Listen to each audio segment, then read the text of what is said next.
Buenas tardes. Sí, buenas tardes. Bienvenidos a todos, autoridades, público, a la inauguración de estas jornadas académicas sobre el bicentenario del nacimiento del insigne Roque Barcia. Para abrir estas jornadas contamos con la presencia de un historiador isleño, Agustín Ponce Figuereo, que es licenciado en Historia, tiene un máster en Gestión Documental y en Administración de Archivos. Actualmente está cursando el grado de Historia del Arte. Ha impartido cursos en el Instituto Andaluz de Patrimonio Histórico y en la Universidad Politécnica de Cartagena. Entre otras ponencias en jornadas y congresos de su especialidad en diferentes lugares de España, en Portugal y en Argentina. También es autor de numerosos artículos y publicaciones de todos ya conocidos. El tema que nos ocupa hoy en concreto lo ha querido titular La sociedad isleña en la época de Roque Barcia.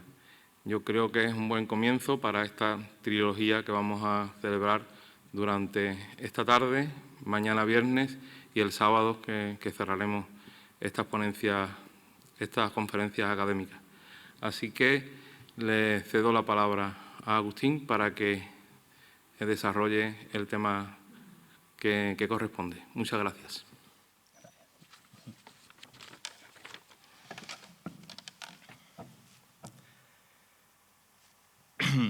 Muy buenas tardes.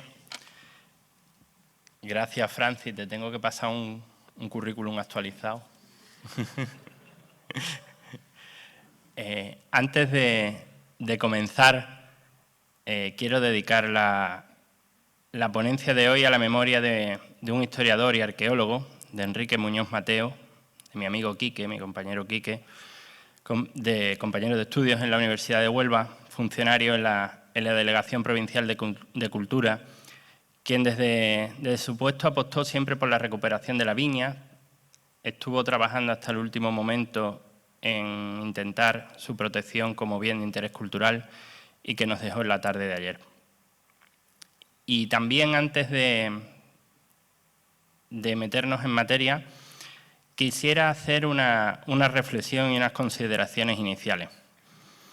Me gustaría lanzar una pequeña reflexión, como digo, al hilo de la naturaleza de Roque Barcia Martí, ya que demasiados aficionados han lanzado verdaderas barbaridades, cosa que creo únicamente es achacable a la falta de rigor científico y la nula formación en una ciencia que no es otra cosa como la historia, que es una ciencia.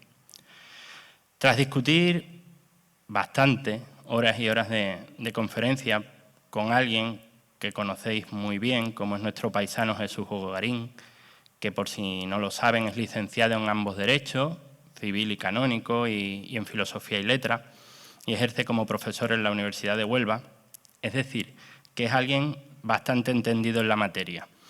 No podemos caer en el anacronismo de mirar el nacimiento de Roque Barcia como si se produjese hoy en día, 200 años después del hecho en sí. Lo que hoy da carta de naturaleza a una persona es su partida de nacimiento. ¿Pero de cuándo data esto? Pues de 1871, en época del sexenio revolucionario en el que tanta importancia tuvo Roque Barcia. Así lo recoge el Código de Derecho Civil, que en su primera edición se remonta a 1889. No obstante, entre 1840 y 1851 hubo unos tímidos intentos en muchos ayuntamientos de imponer este tipo de registro, que es algo que los historiadores denominamos el registro precivil, del que ahí arriba en el archivo municipal se conservan algunos libros. Y esto nos lleva a plantearnos otra pregunta. ¿Qué pasaba entonces en 1821 cuando nació Roque Barcia? Pues que lo único que acreditaba su nacimiento era la partida de bautismo, y que el bautismo además se celebraba con bastante prontitud después del nacimiento, pues aún era elevadísima la tasa de mortalidad infantil y en la mentalidad de la época nadie quería que su recién nacido muriese sin ser cristiano. ¿De verdad piensan ustedes que el pequeño Roque fuera llevado desde la Higuerita a Sevilla para ser bautizado? Pero es más, contamos con varios testimonios que inciden en su filiación sevillana. El primero y principal para mí es la solicitud que se eleva al Gobierno Provisional de la Nación en pretensión de que sea admitido su autor en el Colegio Público de la Corte para el curso de leyes próximo venidero, que así lo titula. Es publicado en 1843 y el propio Roque Barcia, que es el autor, se dice natural de Sevilla. Años después, en su propia partida de matrimonio que se celebra en París, en 1875, vuelve a dar Sevilla como su lugar de nacimiento. ¿De verdad piensan ustedes que una personalidad de la talla de Roque Barcia no sabía dónde nació? Un testimonio mucho más tardío lo encontramos el 1 de marzo de 1928 en el diario El Sol, cuando en una carta al director, su sobrino, José Soler y Barcia, se ve obligado a desmentir a alguien que bajo el seudónimo de Al-Jaraque, posiblemente Sánchez Ortiz, dice el propio periódico.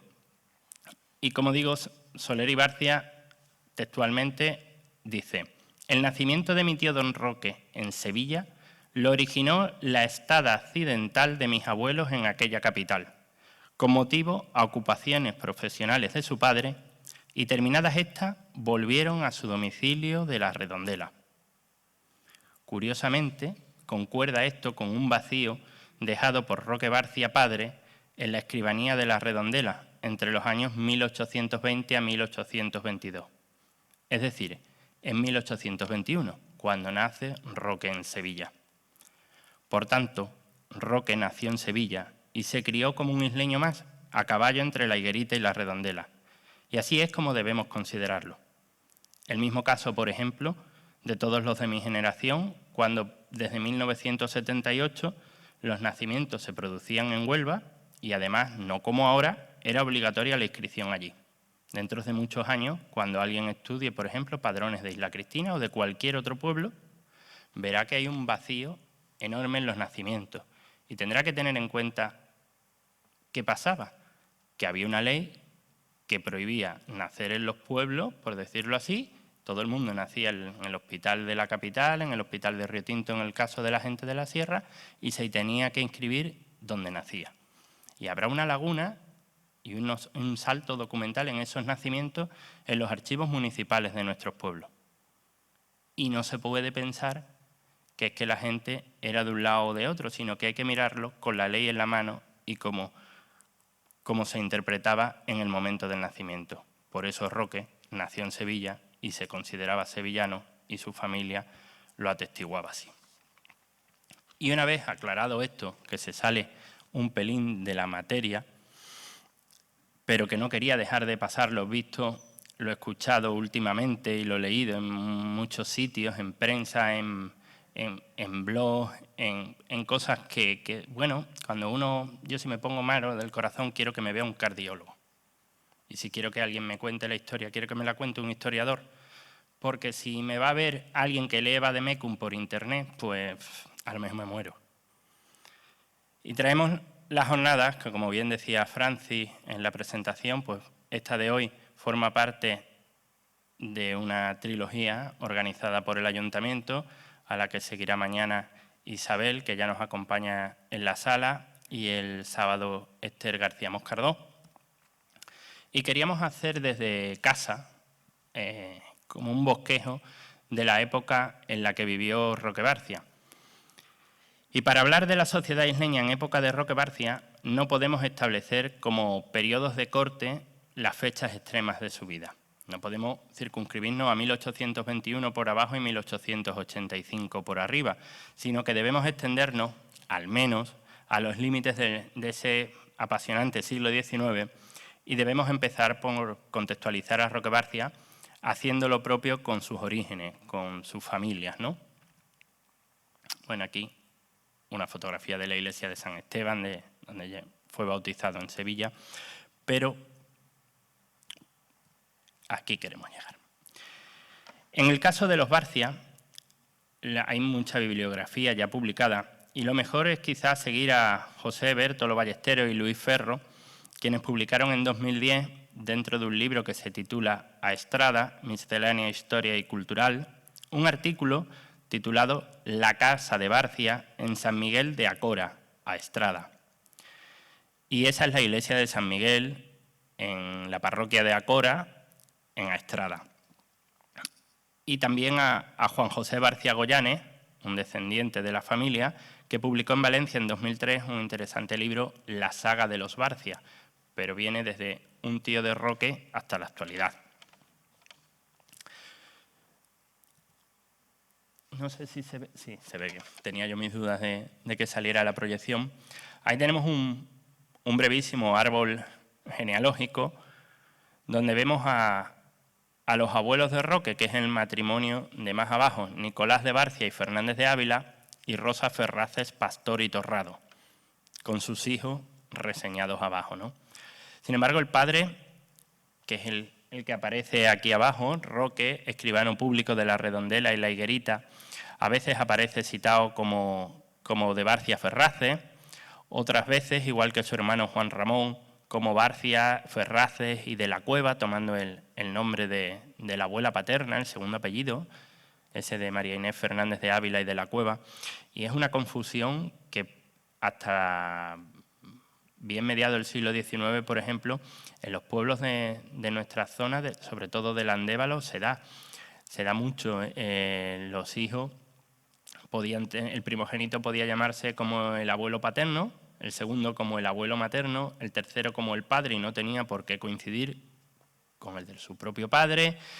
Y cuando iban teniendo niños iban cogiendo el de una abuela, el del padrino, el del que sea, y encontramos como Esteban Gómez, hermano de Juan García, de Pedro Pérez y de María Suárez, ¿no? Y te vuelves loco. Pues aquí, con los Barcia pasaba un poco eso cuando decidieron tomar algunos de los hermanos el apellido de la abuela. La carrera de escribano público, que se remonta a varias generaciones dentro de la familia Barcia, al menos hasta 1727, que es el año en el que el primero de todos, Juan Francisco de Barcia y Andrade, hijo de un tal Domingo y de Úrsula Pérez de Andrade, se casa en esa iglesia que veíamos antes, en San Miguel, con María Inés Fernández de Ávila y de la Cueva. Y es curioso porque esta María Inés era viuda de un tal Pedro Núñez, si no recuerdo, Pedro Núñez Varela de Mamamonde, sí, que era el anterior escribano público, ¿no? Y el segundo marido hereda la mujer, hereda la escribanía y hereda la casa familiar de los Núñez, que desde entonces y hasta la actualidad es conocida como la Casa de los Barcia, que además continúa hoy en manos de la familia, curiosamente de la hermana más pequeña de estos 12 hijos que tuvieron los Barcia Ferraces. El hijo menor de Juan Francisco y María Inés fue Nicolás, que es el abuelo de nuestro Roque, nacido en Piñeiro en 1732 y bautizado en San Miguel. También fue escribano público, como su padre, en Santiago y luego en Rianso, donde casó con la Rosa Ferraces Pastor que vemos en pantalla. Nicolás falleció en 1816, su mujer Rosa en 1824, habiendo dejado 12 hijos. Hay mucha bibliografía que dice que 13, pero las cuentas no salen. Yo no he encontrado el 13º en ningún lado.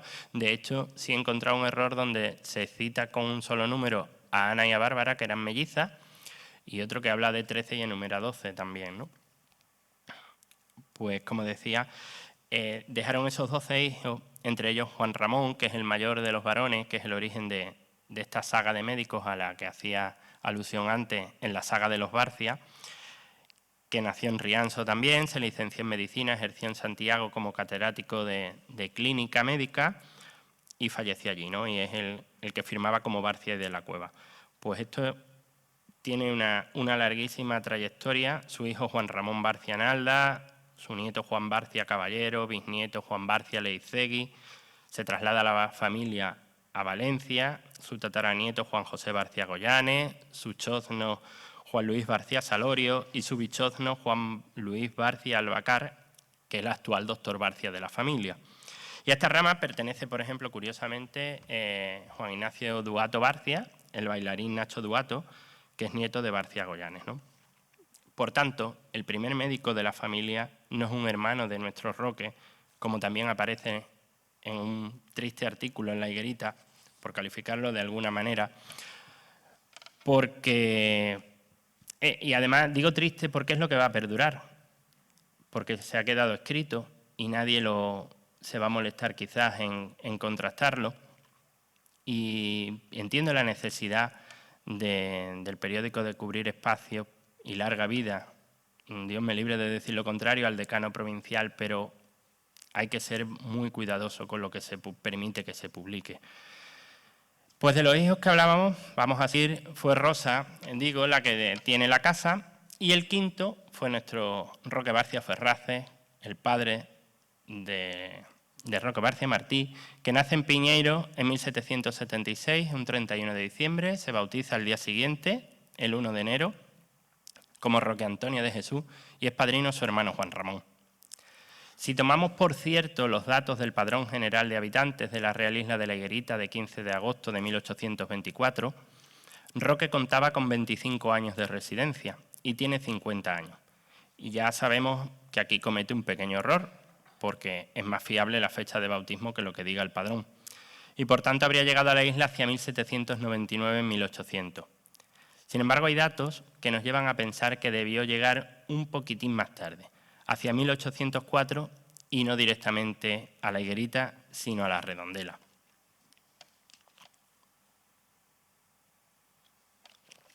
De hecho, Roque Barcia Ferraces fue escribano público de Cabildo y de Rentas en la villa de la Redondela en varios periodos.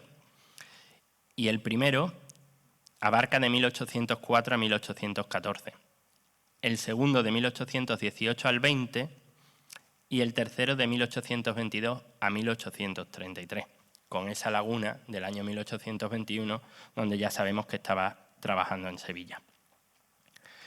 Y el que esté en la Redondela, pues probablemente hizo que el gobernador militar y político de la isla le notificara su nombramiento como escribano de la Real Isla de la Higuerita, un cargo, una profesión de la que se carecía entonces.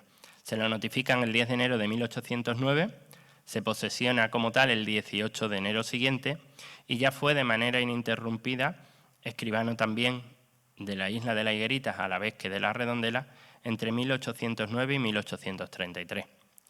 Pero de manera puntual también ejerció su función en otros pueblos del Marquesado de Ayamonte. Entre el 7 y el 11 ejerció el cargo en Lepe de manera interina y entre el 31 y el 33. En Villablanca de manera puntual actuó entre el 1 y el 8, con lo cual antes que a Isla Cristina y antes que a la Redondela estuvo en Villablanca. Y además en Villablanca actuó con una figura que todavía en los años 20 se usaba cuando se carecía de notario. Lo acompañaban unos hombres buenos. Eran gente, digamos, de fiar del pueblo, de buena conducta, que avalaban también con su firma y su palabra lo que se decía en un contrato de compraventa, en un testamento, que era lo más usual en las notarías.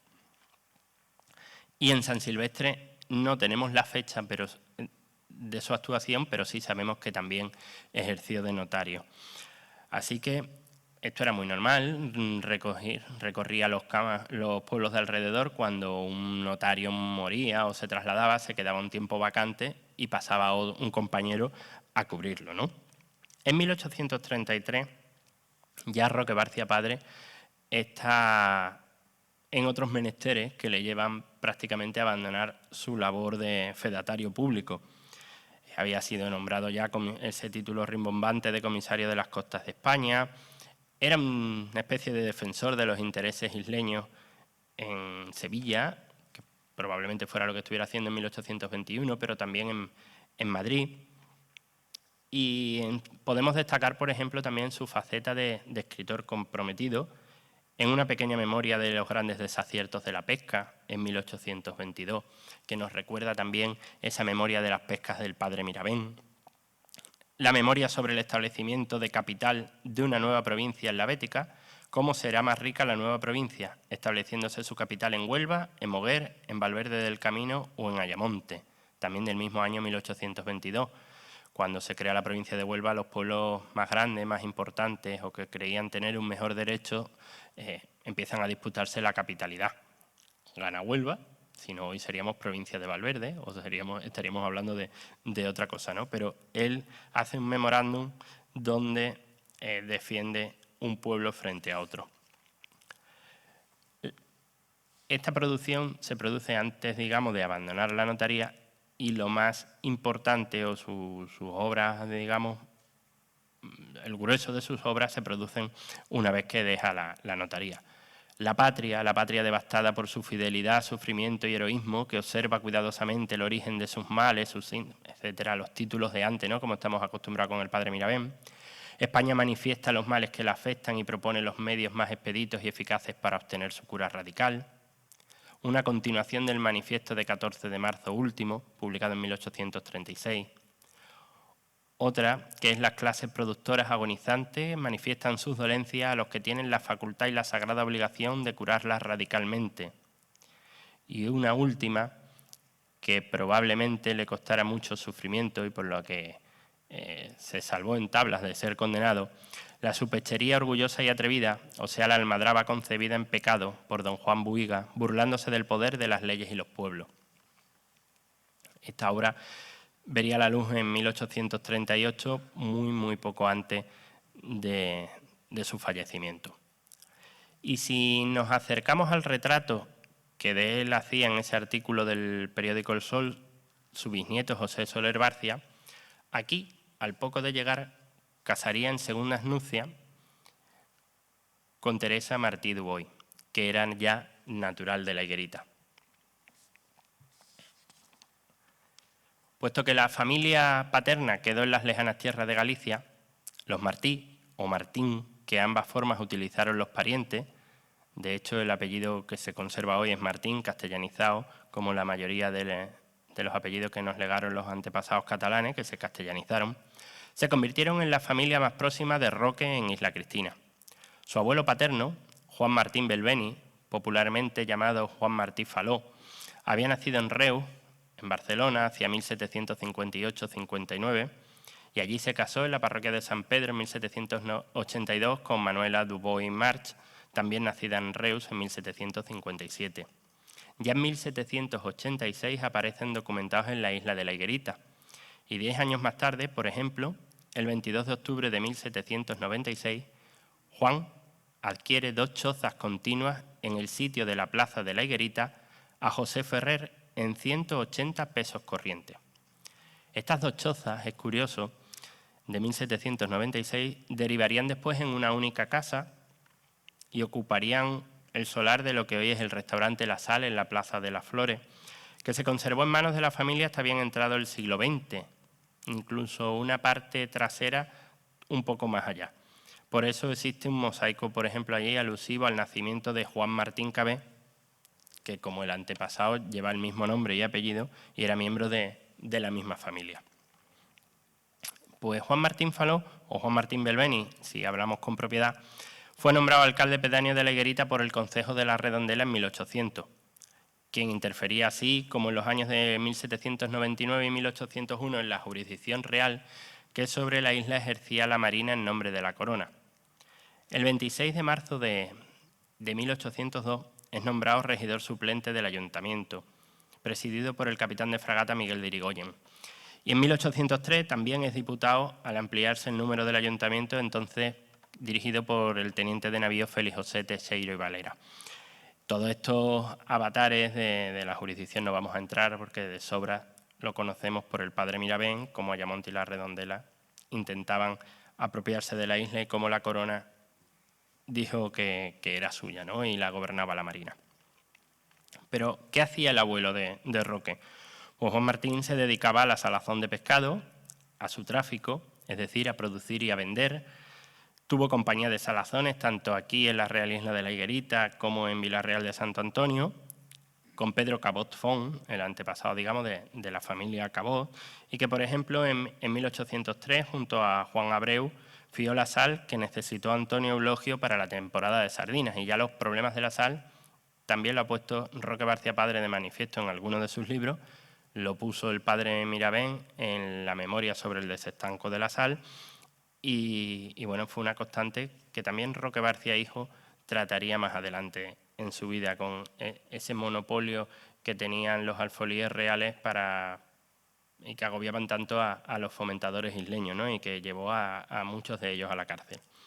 Pues fue poco después de esto, el 7 de julio de 1805, cuando el abuelo de Roque, Juan Martín, compra, y lo sabemos por escritura pública, una finca en La Redondela, al sitio de La Cerquilla, por la zona más o menos de la estación actualmente, y es que una de las mayores aspiraciones sociales de la época era aparecer en los padrones con la profesión de hacendado, cosa que dotaba de gran prestigio social. Si tú tenías tierra, aunque tuvieras poco más que la tierra de una maceta, por decirlo de una manera coloquial, era mucho más prestigioso que ser un fomentador por mucho dinero que te dejara el tráfico y beneficio de la sardina. Además, Juan Martín, una vez que enviudó de Manuela Dubois, contrajo unas segundas nupcias con Josefa Ortiz, que era una señora de La Redondela también, viuda de Felipe de Montes Zapata, un natural de Dalías, de esa primera oleada de gente del Levante almeriense que nos llegó en el siglo XVIII, de Dalías, de Roqueta, de Vícar. Y con esta segunda mujer vivía todavía en 1823 en la calle Real Redondelera. Hecho este esbozo, digamos, podemos hablar como familia cercana de Roque Barcia, en la Higuerita, a sus tíos carnales, los hermanos de su madre, que le darían un buen puñado de primos hermanos, unos 17, ¿no? Y serían los descendientes de estos que vemos en pantalla. Su tío Juan Martín Dubois, por el que llega el apellido hasta hoy, que fue, digamos, el único en castellanizarlo, está muy extendido, como digo, no solo en Isla Cristina, sino en muchas provincias, gracias a su numerosísima descendencia, pues casó con Rosario, con Rosalía Martorell, que era de Torredembarra, y bueno, en este caso pues son mis antepasados directos. María Dolores casó con Jaime Casanova Balanzó, y fruto de este matrimonio, entre otros, por ejemplo, estaría Isabel, una prima a la que sabemos que Roque tuvo un especial cariño, a la que dedicó uno de sus poemas en los ensayos poéticos publicados en Sevilla en 1843. Y curiosamente Isabel permaneció soltera toda su vida y falleció solo unos meses después de Roque, en septiembre de 1885. Su tía Manuela fue su madrina de bautismo y permaneció soltera, y Ana, que casó con Juan Mirabén Garcés, un sobrino carnal del padre Mirabén, hijo de su hermano mayor. Volviendo ya a lo que sería el matrimonio de Roque y Teresa Martín, si hacemos caso a la noticia de José Soler de que Roque era viudo, desconocemos por completo quién era, por lo menos yo lo desconozco, quién era su primera mujer y si dejó descendencia del mismo. Pero digo, volviendo a Roque y a Teresa, sus hijos fueron Filomena, que casó con Antonio Mirabén Bogarín, uno de los más firmes apoyos en Isla Cristina de su cuñado Roque, además de patrocinador de varias de sus publicaciones. También en algunas ocasiones consiguió que su hermano Francisco Mirabén Bogarín, otro de los grandes productores isleños, pues apoyara a Roque, y siguió apoyándolo pese a quedar viudo de Filomena bastante joven, contraer un segundo matrimonio. Antonio Mirabén estaba convencido de la buena labor de su cuñado, o le daba lástima, no sé si decirlo así también, que decidió patrocinarlo durante muchísimos años. Y curiosamente en la descendencia de Filomena y Antonio todavía conviven nombres tan familiares como Nicolás o Roque, ¿no? Tan de la familia Barcia en este caso. La hermana Joaquina, que pasó a casarse con Joaquín Obando Carlier, fueron vecinos de Ayamonte, de La Redondela, alternativamente, y su descendencia básicamente está en Ayamonte, los Obando. Nicolás, que era el verdadero hermano mayor de Roque, con quien residió en su juventud en Madrid un tiempo estudiando y que debió fallecer soltero en la Redondela. Amparo casó con Juan María Zarandieta Pérez, y de este matrimonio desciende entre muchísima gente que están sobre todo por Levante, por Valencia, por Alicante, algunos hay en Madrid, pues desciende un político socialista y muy de izquierdas como es Julio Feo Zarandieta, quien fuera director de campaña en las elecciones generales del 77 al 86, secretario de la presidencia del gobierno de Felipe González, consejero de Patrimonio Nacional, etcétera, como ejemplo de familiar directo que también hizo su carrera política más allá de nuestra isla, porque hay muchos.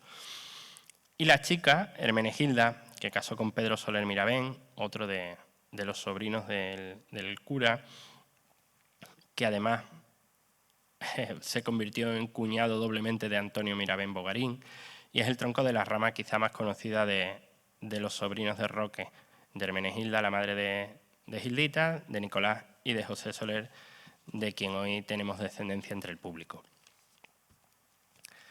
Un salto que una vez presentada la familia, ¿no?, de la Higuerita a Isla Cristina, titulo esta parte para conocer mejor en ese siglo XIX la evolución de esta isla, y lo mejor siempre seguirá al padre Mirabén. En lo tocante a la jurisdicción civil ya hemos hablado de esa orden de Carlos III en 1788 para que la Marina administrase la isla, que no se cumple hasta 1802. Y en este sentido pues hay que insertar el nombramiento en esas injerencias de Juan Martín, el abuelo de Roque, como alcalde pedáneo de la Redondela, ¿no? Un año antes lo había sido Antonio Rosselló Rivas y otro después Juan Travé Morera. A partir de entonces, de ese 1802, serían los gobernadores militares los que ejercerían también la jurisdicción civil hasta el año 33, en que el pueblo se negó a darle posesión como alcalde al nuevo ayudante de Mariena, y esto también ha sido publicado largamente. Coincide además este periodo con la famosa epidemia de cólera morbo, que en el 34 deriva el cambio de nombre del municipio como agradecimiento a la reina gobernadora María Cristina de Borbón, quien ejercía la regencia en nombre de su menor hija Isabel II. En el plano urbanístico, Roque vivió en una pequeña población que estaba compuesta en su mayor parte por calles que, perpendiculares a la ría, se adentraban hacia el interior de la misma, convergiendo en una pequeña plaza cuya nomenclatura varió muchísimo a lo largo del tiempo, de la reina, del rey, de la Constitución, de la Iglesia, muchos nombres. Y que estaba presidida, estuvo siempre en vida de Roque, por la iglesia que vemos en la imagen, la de Nuestra Señora de los Dolores, que albergaba a la patrona, que fue nombrada por el Vaticano justo 2 años antes de nacer él, en 1819, y que sería destruida en 1936. De las traseras de esta iglesia, como todos sabéis, pues surge la céntrica calle del Carmen para dar paso a una serie de paseos más anchos, la calle de las Cruces, el Cuquimán, que irían diluyéndose hacia el vetusto cementerio del Santísimo Cristo de la Resurrección y la Vida, que ocupaba el solar de nuestra ermita hoy en día, y más allá, huertos, caminos polvorientos de arena y la solitaria ermita de la Virgen de la Soledad. Conoció también Roque, entonces al sur de la población, el Caño de Santa Catalina, en cuyo islote frontero se levantaría por orden de Fernando VII el castillo del que tomó nombre, ¿no?, el castillo de Santa Catalina, una batería que defendiese a la población de posibles ataques. Y aquel episodio tuvo un protagonista, del que también se ha hablado ya largamente, que fue Francisco de Paula Fernández de los Senderos y Pérez de Arescurenaga, un gobernador militar y político de la isla, cuyos descendientes, curiosamente, casarían con varios miembros también de la familia Barcia. Si avanzamos en el tiempo, podemos hacer caso de la descripción que nos ofrece Pascual Madoz y aportar más datos, ¿no?, en su famoso diccionario, donde dice que la Isla Cristina de 1845 es un lugar con ayuntamiento, con aduana marítima, que estaba habilitada para el comercio de exportación en el extranjero y en el de cabotaje, con un administrador de rentas y aduanas que formaba parte de su propio distrito correspondiente al departamento de Cádiz, en la provincia marítima y en la civil de Huelva. Y en lo eclesiástico al arzobispado de Sevilla. Geográficamente, sigue indicando, se encuentra esta isla situada en la margen occidental de una ría de agua salada que enteramente la rodea por todas partes, con varios esteros e islotes de fango o lodo que sucesivamente cubre y descubre la marea, quedándose a manera de isla en el primer caso y en forma de península en el segundo, comunicándose con los demás pueblos por medio de una lengua de tierra. Se componía, según Madoz, de unas 230 casas de un solo piso y 100 chozas, que formaban entre unas y otras el cuerpo de población, repartidas en diferentes calles, muy limpias y aseadas, y una plaza cuadrilonga y pequeña. Había 2 escuelas de instrucción primaria con 160 niños entre las dos aproximadamente, una pública de niñas y 2 privadas para estas. La ocupación más destacada de sus habitantes era la pesca en 3 almadrabas de atún que ocupaban a 125 hombres cada una, o la de sardina, que se hacía en barcas Jávegas. El pescado se elabora en más de 30 fábricas que hay al efecto, dirigiéndose después por el Mediterráneo, para eso la aduana de cabotaje. Consumen unas 20.000, 30.000 fanegas de sal al año, que como hemos dicho era el principal problema que tenían, que cuando la pesca venía mala, como la sal había que sacarla al principio de temporada, se empeñaban tanto que luego no había forma de pagarla. Y Madoz fija la población de la isla en unos 466 vecinos, que vienen a ser unas 1.864 almas. Pero para cuando se publica el diccionario de Madoz en 1845, Roque Barcia ya había abandonado Isla Cristina definitivamente. Aproximadamente entre 1837 y 1839 estuvo en Madrid con su padre y su hermano Nicolás, estudiando, y allí le sorprendió la muerte del padre en el verano del 38. Quedaron un tiempo al cuidado de su tía Bárbara Barcia hasta que pudieron regresar a Isla Cristina. Hubo un segundo intento de cursar estudios en el año 42, que motivó su estancia en Sevilla, y vuelve en 1843 a pasar el verano y probablemente sale definitivamente de Isla Cristina en ese verano de septiembre de 1843 desde La Redondela, ¿no? Desde su casa familiar en La Redondela. Si atendemos, ahí hay un pequeño desfase que habrá que afinar mejor por parte de todos. Si atendemos al libro Un paseo por París, Roque estuvo ausente durante 9 años, es decir, del 43 al 52. Hablaba el otro día, hace un par de días, con Isabel Gallego Soler sobre esto, ¿no? Y no nos cuadraban todas las fechas de todos los viajes con las estancias que él mismo dice también desde la lejanía, y cuando publica, pues se le pudo ir año arriba, año abajo, ¿no? Porque cuando debieron de avisarle de que su madre Teresa estaba enferma o próxima a morir, y regresa a Isla Cristina en 1852, pero la madre ya había muerto, ya Roque no la vio, ¿no? Pero, sin embargo, si hacemos caso de la revista Universal, la Ilustración, donde él publicó una serie de relatos de viaje, por decirlo así, bajo el seudónimo del Peregrino, había estado por última vez en Isla Cristina en 1846. Entonces, ahí hay unos bailes de fecha que, con todo lo que fue la vida de Roque Barcia, es complicado irle siguiendo la pista a lo largo del suroeste del continente europeo, ¿no? Incluso ese viaje del que hablaremos un poco más adelante, que lo lleva por tierras más lejanas. También sabemos que aquí le cogió el levantamiento del cuartel de San Gil en el verano de 1866, porque estaba en Cádiz y había venido a visitar a la familia, y que desde aquí pasó a Portugal con la ayuda de sus parientes isleños y ayamontinos y de amistades, etcétera, ¿no? Y podemos presuponer quizás que esta fuese su última visita a Isla Cristina, porque la vida de Roque, a partir de este exilio último en Portugal, toma unos derroteros que lo llevan bastante lejos. Es cuando alcanzaría también su fama y su caída. Y su caída no solo el ostracismo político, sino su caída económica, por ejemplo, que les hizo pasar grandes apuros a la familia, y que además un viaje en aquella época, con lo que costaba, etcétera, es posible que ese 1866 fuera la última visita de Roque a nuestras tierras, ¿no? Pero eso no impidió, porque también hay testimonios de lo contrario, evidentemente, que mantuviera con su familia el contacto epistolar, etcétera, o esa famosa entrevista de la Higuerita a su sobrino Nicolás Soler, donde dice que se crió con el tío, que estuvo viviendo mucho tiempo, etcétera, ¿no? Entonces, él, pese a la distancia, siguió manteniendo las relaciones familiares.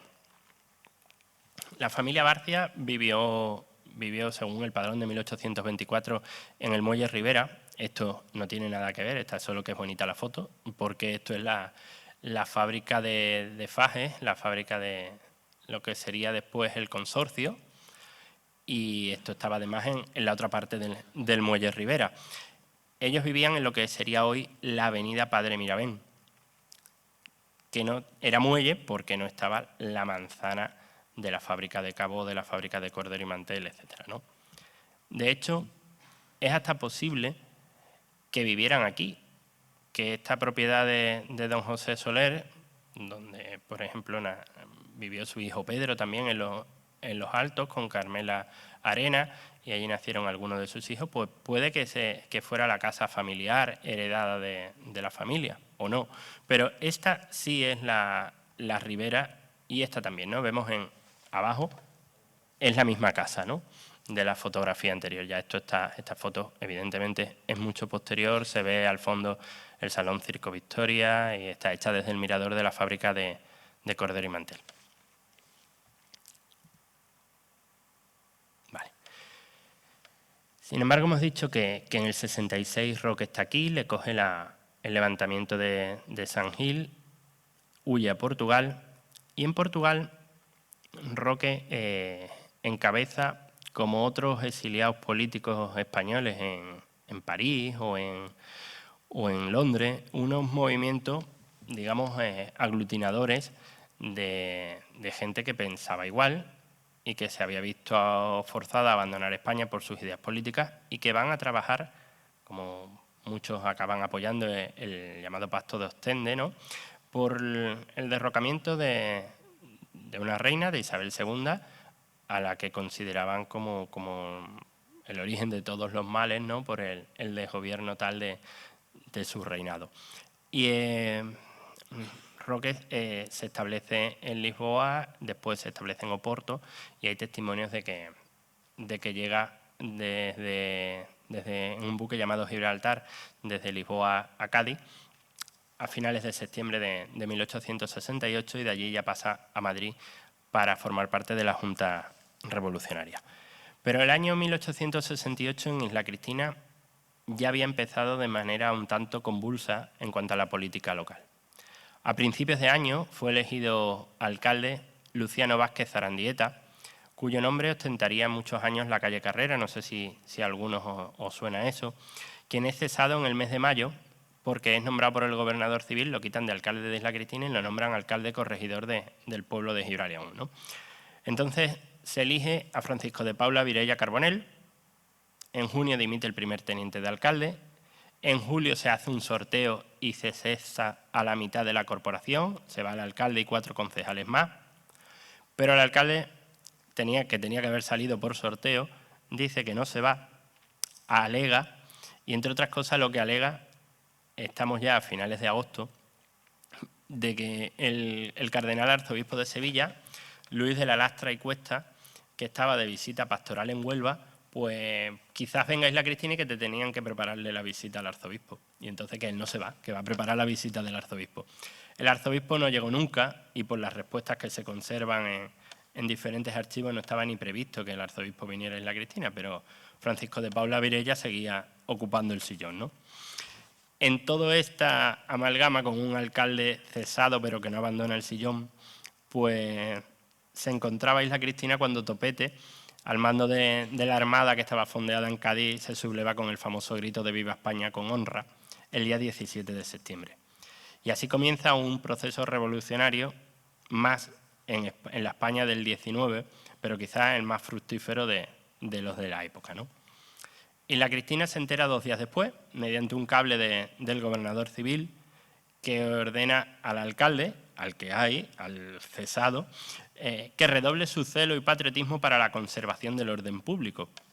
Y 2 días más tarde se presenta aquí un individuo totalmente desconocido, Francisco de Paula Benavides, que dice que es miembro del ejército y nombra una junta provisional entre los mayores contribuyentes del pueblo. Esto era muy normal. Cuando había un ayuntamiento que dimitía o una revolución o algo, pues se juntaban a los mayores contribuyentes y entre ellos, como tampoco había un sufragio universal abierto, pues entre ellos elegían quién se hacía cargo. Entre los mayores contribuyentes está su cuñado Antonio Mirabén Bogarín, el viudo de Filomena, que además es el presidente de la Junta. Lo acompañan Francisco Zarandieta, lo que no sabemos si es Francisco Zarandieta Gómez de la Somera o Francisco Zarandieta Canela, que son dos primos que formaron parte de varias corporaciones en estos años, Diego Pérez Pascual, José Milá y Grao y los hermanos Serafín y Cristóbal Romeo Casaña.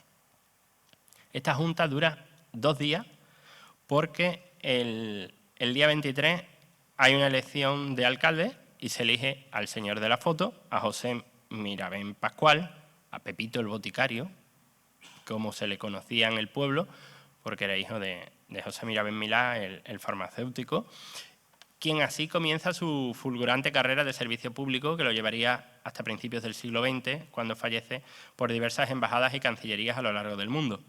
Y este es José Mirabén Pascual, no otro.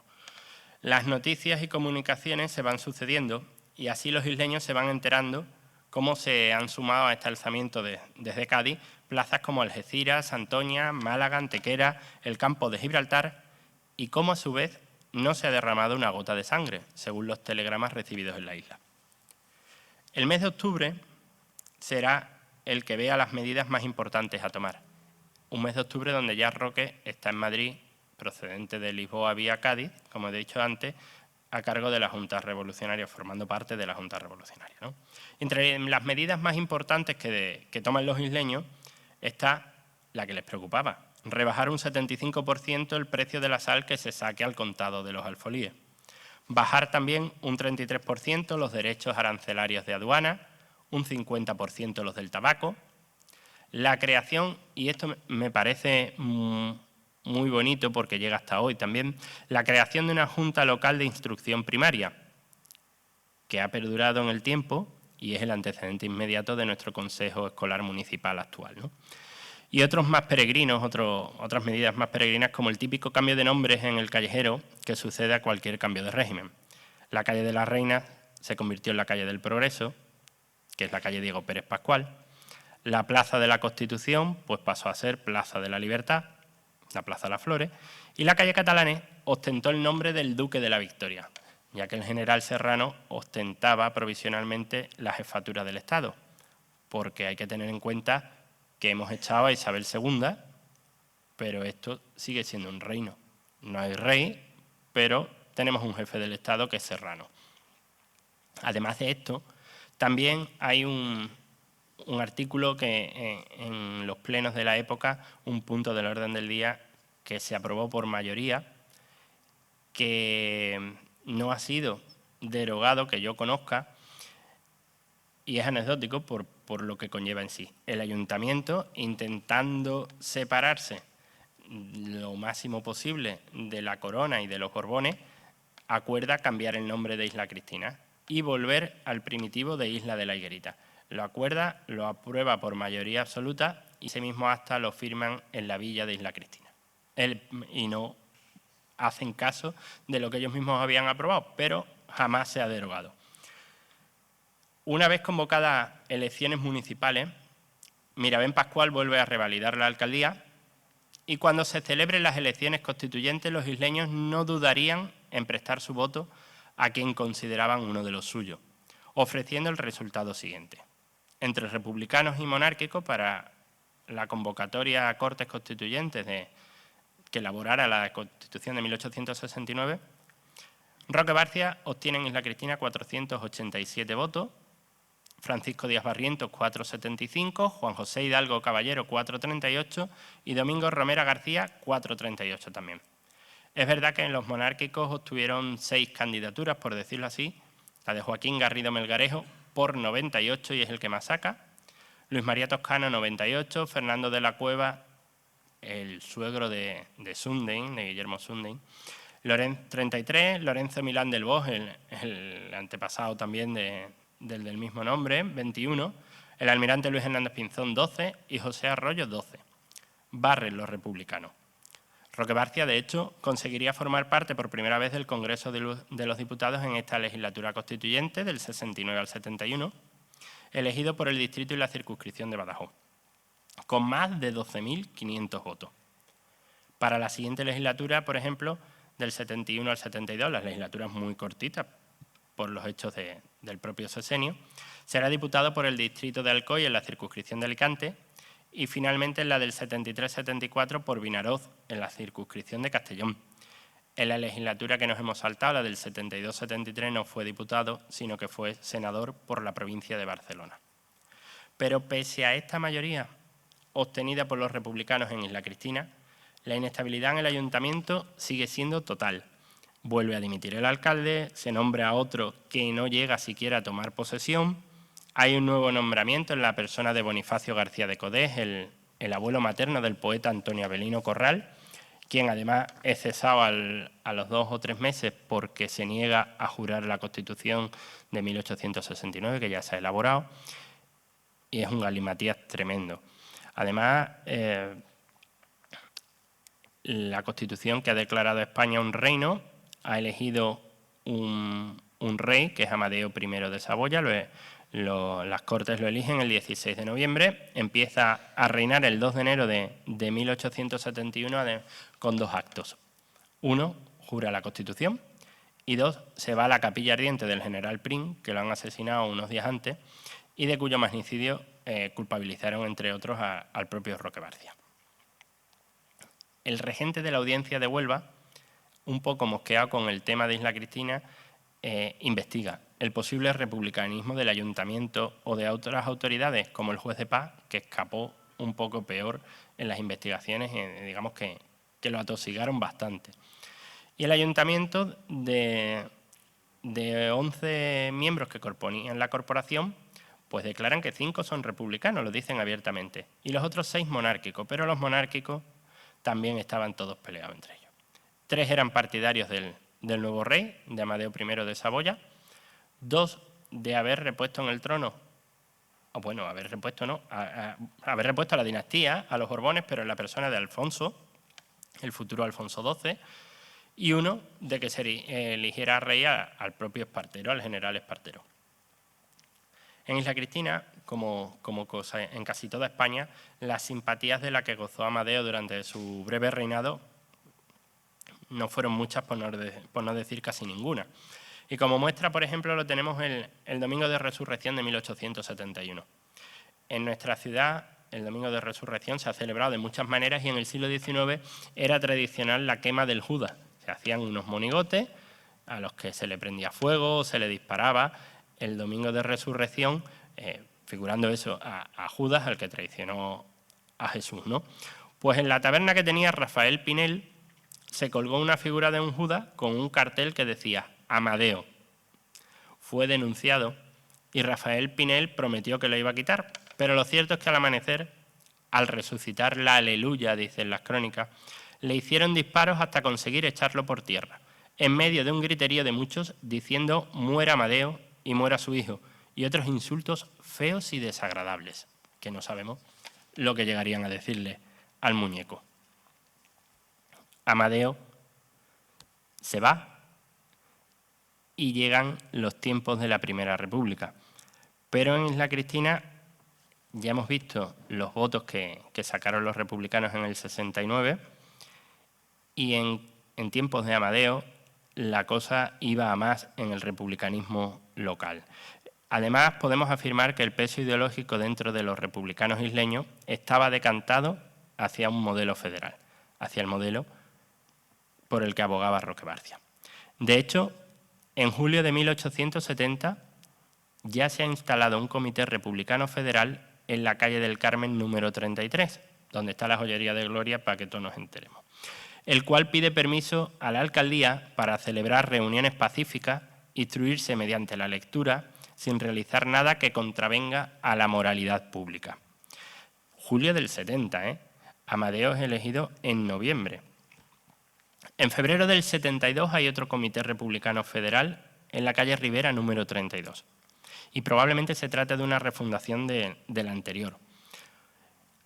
Escriben diversas cartas al ayuntamiento y junto a la petición para celebrar reuniones también se adjuntan los estatutos, que son interesantísimos. Lo componen 16 artículos, pero lo más destacable de ellos son los objetivos, que es el sostenimiento de los principios republicanos en su más vasta extensión, según el artículo 1. Admitirá en su seno a todos los ciudadanos que reconozcan las doctrinas democráticas en todas sus manifestaciones, el artículo 2. La directiva la compondrán un presidente, 4 vocales y un secretario que serán elegidos por Junta General, dice el artículo 10. Los cargos tendrán una duración de 1 año y, además, todo asociado, sea o no individuo de la directiva, tiene el deber de asistir puntualmente a las sesiones y conducirse como verdadero republicano en todas las que se celebren, dice el artículo 16. Pero de febrero a agosto del año 72, este comité republicano federal debió de ir a más, debió de alcanzar un buen número de asociados porque se ha transformado en Junta Local del Partido Republicano Federal y traslada de nuevo la sede al 22 de la calle San Francisco. Dicha transformación puede deberse, como digo, al aumento del número de miembros, así como a su importancia, o quizá se autodenominasen Junta por tener esa acepción un carácter más revolucionario, más progresista dentro de lo que era el ideario de la época.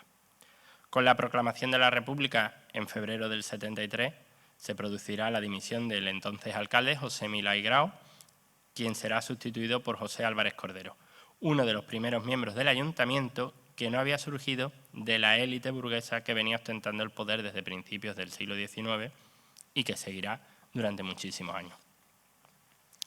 Por fin, el 10 de mayo del 73, cuando ya han pasado 3 meses desde la proclamación del nuevo régimen y a propuesta de la Junta Local del Partido Republicano, se coloca en la azotea del ayuntamiento la bandera tricolor con el lema de la República. Fijaros, mucho luchar por la República, pero después de 3 meses tuvo que ser el partido el que le dijera al ayuntamiento que hiciera algo, que pusiera la bandera en el ayuntamiento por lo menos. De hecho, esta Junta Local del partido intervenía en todos los asuntos municipales. Por ejemplo, se presentó en el ayuntamiento en un pleno donde se estaban sorteando los mozos en las quintas y le exigió al pleno que entregasen los utensilios para el sorteo. Y bueno, se sublevó la gente un poco, el ayuntamiento se negaba, pero la manifestación en la calle y la alteración del orden público llegó a tal extremo que los señores del ayuntamiento dijeron: llevaros los bombos, llevaros las cuentas, llevaros todo, porque se va a liar, ¿no? Y también esta Junta Local proponía el cese de los cargos públicos para que fueran ocupados por miembros afines al partido: el sereno, el cartero, el alcalde del barrio de la Playa y los Huertos, el guarda retamar, algo también típico del siglo XIX, que creará una figura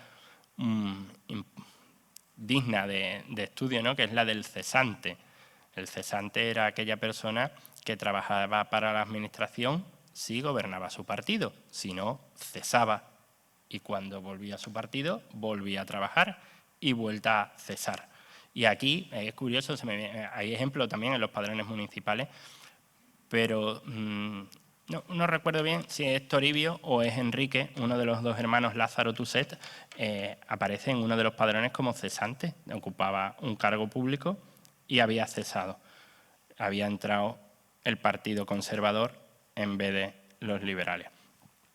Pues dentro del republicanismo isleño podemos adscribir a muchos individuos y me gustaría hacer un repaso porque muchos de los nombres os van a sonar y para que vierais la fuerza y la influencia quizás de Roque, ¿no? Tenemos a Germán Hernández Zapata, que fue el presidente del primer comité republicano y alcalde de febrero a mayo del 69, el industrial y concejal Tomás López de Code, a José Ferrera Martín Alberto, también conocido como Ferrera Hidalgo y que fue alcalde desde el 1 de junio del 74 hasta el 76, Antonio Mirabén Barcia, un sobrino de Roque, que fue presidente y vicepresidente de la Junta Local del partido, Ruperto Martín, miembro también de esta Junta Local, Juan Zamorano Colomé, todavía bastante joven, que luego casó con otra sobrina de Roque, con Hermenegilda Soler Barcia, y que fue alcalde ya durante la Restauración. Pedro Delgado, Antonio Pérez Mirabén, José Álvarez Cordero, el alcalde que ya nombré antes, Vicente Gey Calvo, Diego Rojas, José Fragoso Javares, entre otros. Estos últimos eran los cargos que habían ocupado eso de alcalde del barrio de la Playa, cartero, sereno, etc. También hay que pensar que fuesen republicanos los miembros de las diferentes corporaciones de ese periodo estricto del sexenio.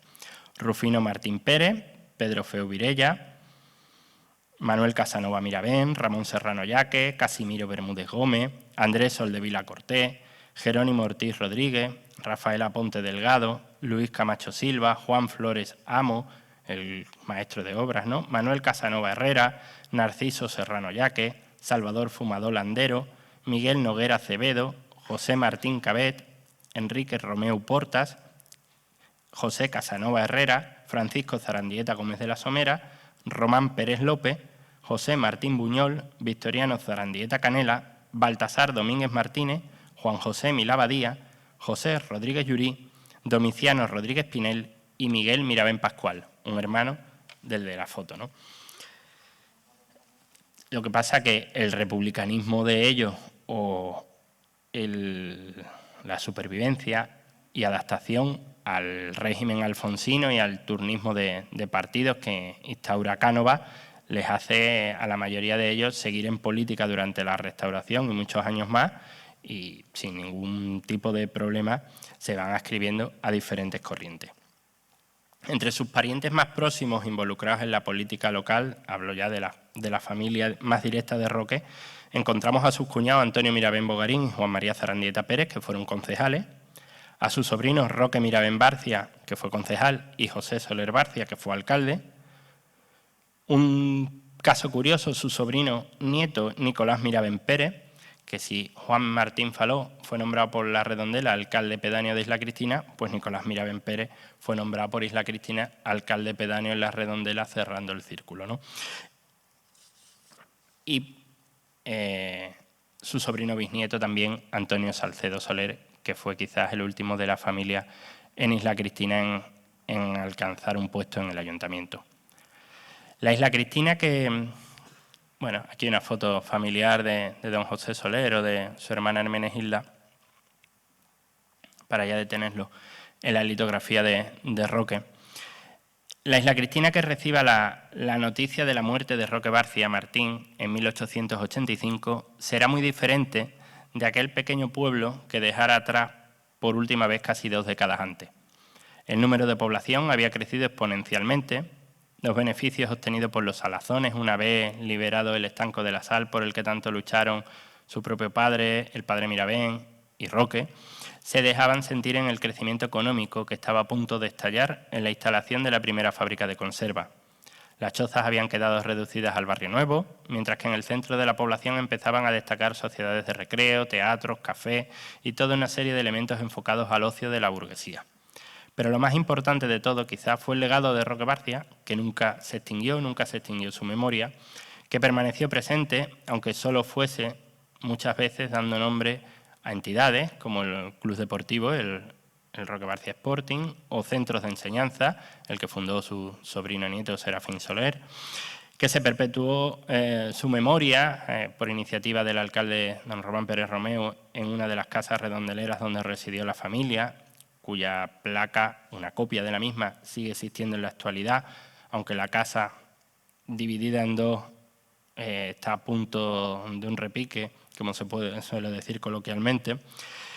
Y dentro de ese legado, pues es muy importante también para mí resaltar que Roque Barcia se ha convertido en una de las figuras que enlazan la historia pequeña de Isla Cristina con la historia con mayúscula del resto de España, gracias a esta persona, al igual que unos años después pasaría con otra figura que sin ser isleña nos conectaría con un pensamiento bastante parecido, el federal, y con la historia andaluza, como es Blas Infante, ¿no?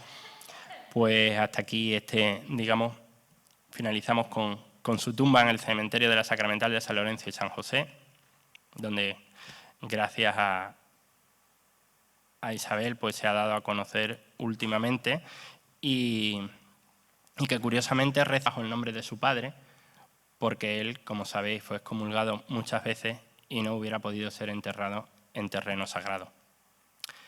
Pues con esto espero que os hayáis hecho una idea del repaso rápido del siglo XIX, la época en la que vivió Roque Barcia, de cómo era nuestra Isla Cristina, de los hechos más destacados y más relacionados con su memoria, Y nada más. Si alguien tiene alguna pregunta o algo, pues aquí estoy. Muchas gracias.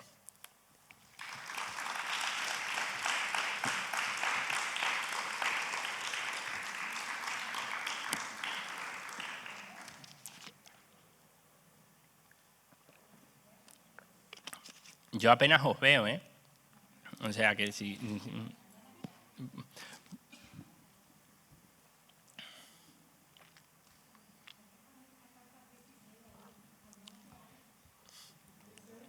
Mañana más, Maritere.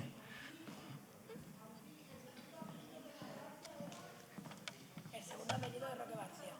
Martín. Martí. Martí, ¿no? Martí o Martín. Ese es el que ha evolucionado Martín. Uy, es verdad, no se ve la gente. No se ve. Yo no sé si hay mucha gente o poco. Hay gente. Es verdad, no se ve nada. No sé si por el foco como está puesto hoy. Bueno, la verdad que me ha parecido bastante interesante, muy extensa tu explicación a nivel de apellidos, familias y sagas que hoy en día pues siguen perdurando, como bien has dicho, y que aquí tenemos todavía algunos descendientes de los que has ido nombrando entre el público. Agradecerte que una vez más pues colabores con la Delegación de Cultura y más en estas jornadas, ¿no?, que hemos querido hacer en torno a la figura de Roque Barcia. Poner en antecedente lo que era la situación actual en la que había, ¿no?, en Isla Cristina en el momento de su nacimiento y de su época y su momento. Y bueno, pues desde la Delegación de Cultura pues hemos hecho un Roque en miniatura que lo estrenamos aquí hoy. Además me hace mucha ilusión que seas tú, porque la verdad que siempre te doy el pescadito de los martes culturales, porque la verdad que es un asiduo que siempre está colaborando con nosotros. Agradecerte de verdad que tengas esa motivación, esa implicación siempre y que quieras dejarnos para Isla Cristina ese patrimonio tuyo que nos aporta siempre con la investigación y todo aquello que nos quieres detallar, ¿no? Como siempre digo, no es fácil sentarse aquí y mucho menos pues la dedicación que tú tienes en tu tiempo libre para que alguna temática en la que tú consideras que es interesante mostrarnos a todos los isleños la hagas cada año, porque realmente desde que lo conozco, que además lo conozco como compañero de trabajo de corporación y que sigo trabajando con él gracias a su colaboración continua, pues la verdad que me hace mucha ilusión que él sea el que estrene este Roque en miniatura, que por motivos ajenos a la Delegación de Cultura no ha podido estar antes, que estrenamos aquí en este digamos, trilogía de conferencias que estaban comentando en el público que por qué ponía que era 14, 15 y 16, puesto que mañana tenemos a Isabel Soler y el sábado tenemos a Esther, también aquí en el teatro, que es agradecerles también su colaboración de antemano, ya mañana también lo haremos. Y bueno, pues a las demás personas que han colaborado hasta ahora en las actividades que van en torno a Roque Barcia, pues ya haremos un acto en el que se le entregará su mini Roque, pero a ti es el primero y la verdad que me hace bastante ilusión que cambies ese pescadito por la figura de Roque Barcia. No me tengo más, agradecerte que lo hayas hecho también y bueno, gracias a todos y a los medios de comunicación que siempre nos acompañan. Qué chula, ¿eh? Sí, la verdad que sí. Además, tú eres que la estreno. Muchas gracias.